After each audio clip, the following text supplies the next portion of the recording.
Welcome to Good Morning Football, baby. The day before Thanksgiving. This is GMFB, presented by Intuit QuickBooks, live in New York, November 27th. My name's Kay, Nate Burleson, Peter Schrager, and Kyle Brandt. And this is a very special holiday, as I recall. It really is. What is the special holiday? The Wednesday before Thanksgiving? Oh, it's Make Out Christmas. Congratulations to all you college kids returning to your hometown, going back out to the bar and seeing your old flames. Lock and load, Tiger. Go get them tonight. Make Out Christmas. Oh, my gosh, I forgot. Don't catch that Sam Darnold, though. Oh, my gosh. Yes, be careful, Nate. Bringing it back to football. If we could have any guest in all of professional football on the show today with what's going on in the news, what's going on in the season, who do we have? How about Jerry Jones? Yes! Jerry Jones is coming on, the owner, president, and general manager of the Dallas Cowboys. A lot in the news, a lot that the Cowboys We got a lot of off questions. the field. So many questions before their huge game tomorrow against the Buffalo Bills. Jerry's coming on. This is a tradition unlike any other. We got so many things to talk to him about. And let's talk about the cool plays and the long plays. Pete Schrags is going to do cool plays, bro. It used to be a lot of Chiefs, and now it's a lot of Ravens. Peter, you ready for this one? Hey, it is all Lamar, and we're going into it. Here we go. And one of our favorite game shows, The Long Show, starring at Hey K Adams. No, starring Nate Burleson. I saw a hula hoop backstage. Oh, boy. Oh, look out. Hey, now, them hips don't lie. Be careful now. And look at this. Coming in studio to debut his debut single, Best Shot, hit #1 on the country music. So that's Jimmy Allen. Look at him. He can dress. He's got it going on. Nate's eyebrows are through the roof. What's the problem, Is Nate? that Jimmy Allen or Jimmy Smith? What's going on? Jimmy Allen, I believe his name is. Okay. Yes, Jimmy Allen. I saw he was coming on the show. Jimmy Allen. I expected something different, but I'm excited about You expected Jimmy Jimmy Dean. This Yeah, is our show. We are excited, of course, to be here. And a little housekeeping note, we will be here live with you guys tomorrow. A full slate of Always. action. We're previewing it all day today, and we'll lead you into that on Turkey Day and the day after. Stick with us from 7 to 10 Eastern live on GMFB. And it's time for the Lead Block. Oh, I warmed up your hands for that Yeah. one, Nate. I'm feeling you. All right, we start in Dallas. Jerry Jones, who will be on our show a little bit later, has some critical words for head coach Jason Garrett after Sunday's loss to the Patriots. The Cowboys owner elaborated on those comments yesterday.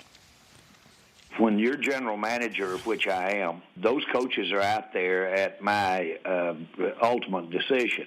It's very much within my realm of purview, if you will, to basically not only be standing there as an owner, but be standing there as the general manager that put the staff together to begin with. People seem to think that it's particularly harsh to have criticism, and they think that when you look at the other side of the field and call a job well done, that might mean that that's extraordinary criticism of the job that you've done over on the other side of the field.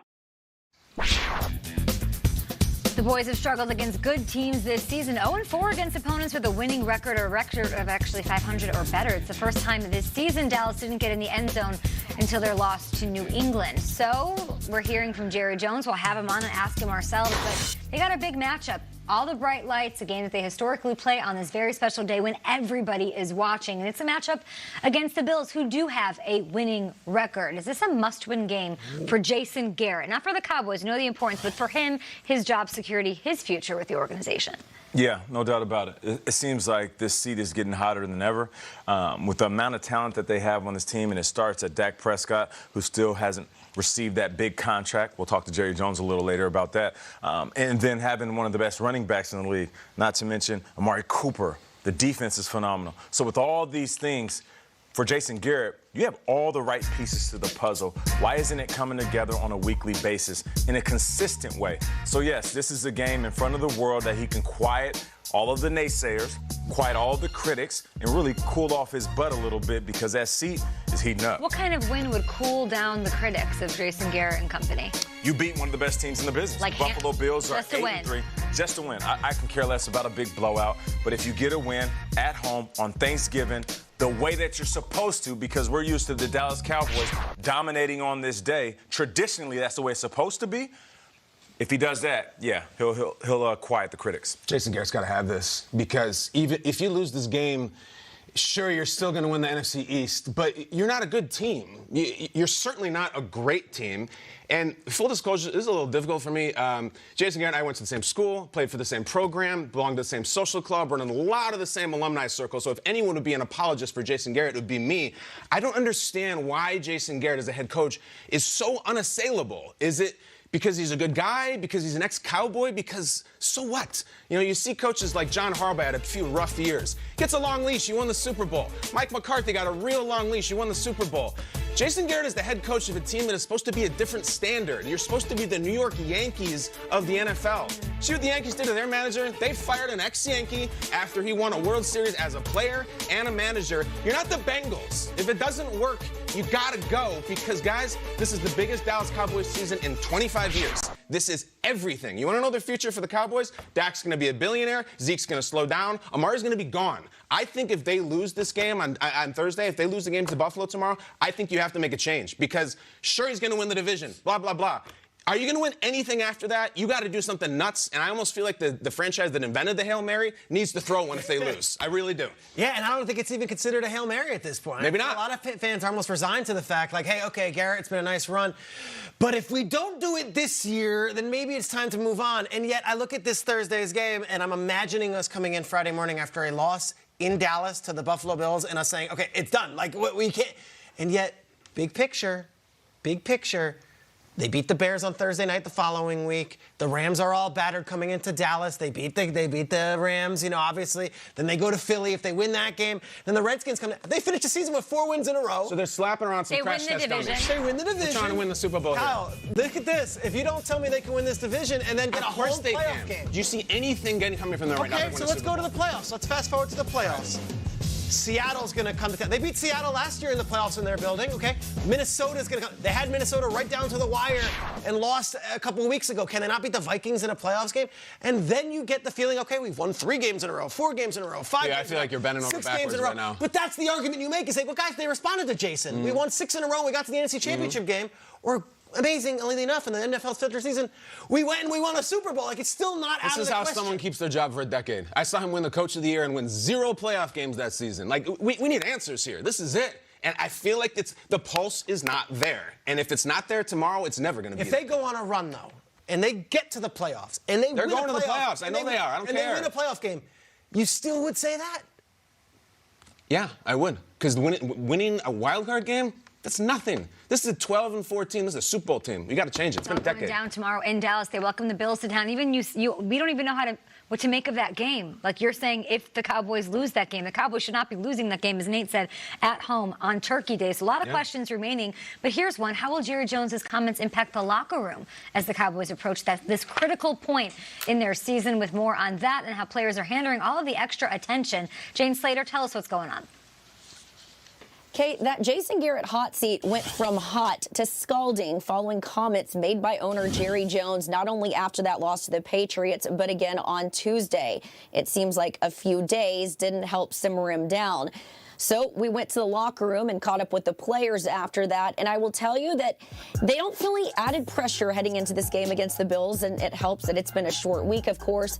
But they also say they don't need extra motivation to win. All the guys in the locker room want to win. They also point out that this is also on them. They are the guys on the field. They need to do a better job of executing the plays. And if you wonder whether this team is still behind their head coach, I thought this was an interesting statement from cornerback Jordan Lewis, who told us, quote, "We just got to go out there and prove him right. He believes in us. We still believe in him. So we got to go out there and win the game." Okay? Later, Slater, the Cowboys are still in first place in the NFC East, sitting a game up on the Eagles. The head-to-head tiebreaker is theirs as well. And with the strength of those teams sitting in the wild card column in spot winning the division, likely the only path to the playoffs for America's team. Who's going to spark this thing so it's not a conversation tomorrow? You think this all goes away if they get a win over the Bills? How do they do it? Who's the guy? Kellen Moore, the offensive coordinator. Say we show up and we're sitting back, eating our Thanksgiving food, watching the Cowboys, and we see the most creative offense we've seen in years from this team.